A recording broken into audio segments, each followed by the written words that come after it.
Zomrela herečka Táňa Radeva. V piatok ráno Slovensko navždy opustila obľúbená herečka Táňa Radeva.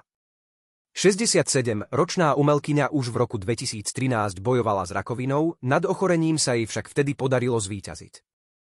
Herečka sa preslávila účinkovaním vo viacerých seriáloch, napríklad v Ordinácii, v Ružovej záhrade, v Búrlivom víne, v Detektívovi Dušovi či Einsteinovi, ale zahrala si aj vo filmoch Batory či Ostrým nožom. Svoj hlas tiež často prepožičiavala rôznym televíznym postavám, napríklad Molly Wesleyovej z Harryho Pottera, Murphy Brownovej z rovnomenného seriálu či Barbare Streisand vo filme Zrodila sa hviezda. Tatiana Radeva, rodená Červeňáková, sa narodila 27. augusta 1957 v Michalovciach. V roku 1980 absolvovala štúdium herectva na Vysokej škole múzických umení VŠMU v Bratislave. Jej prvým pôsobiskom bolo divadlo Jonáša Záborského v Prešove 1980, 1984, v rokoch 1984 až 1995 bola členkou štátneho divadla Košice a hrala aj v nitrianskom divadle Andreja Bagara 1995-1997.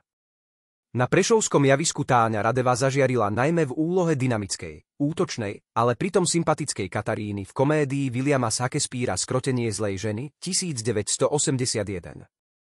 Za stvárnenie tejto roli jej v roku 1982 udelili na májovej divadelnej Nitre cenu za najlepší ženský herecký výkon. Rozšírenie výrazového registra poskytla herečke postava Madeleine Forestierovej v adaptácii diela Guy de Maupassant Miláčik 1982.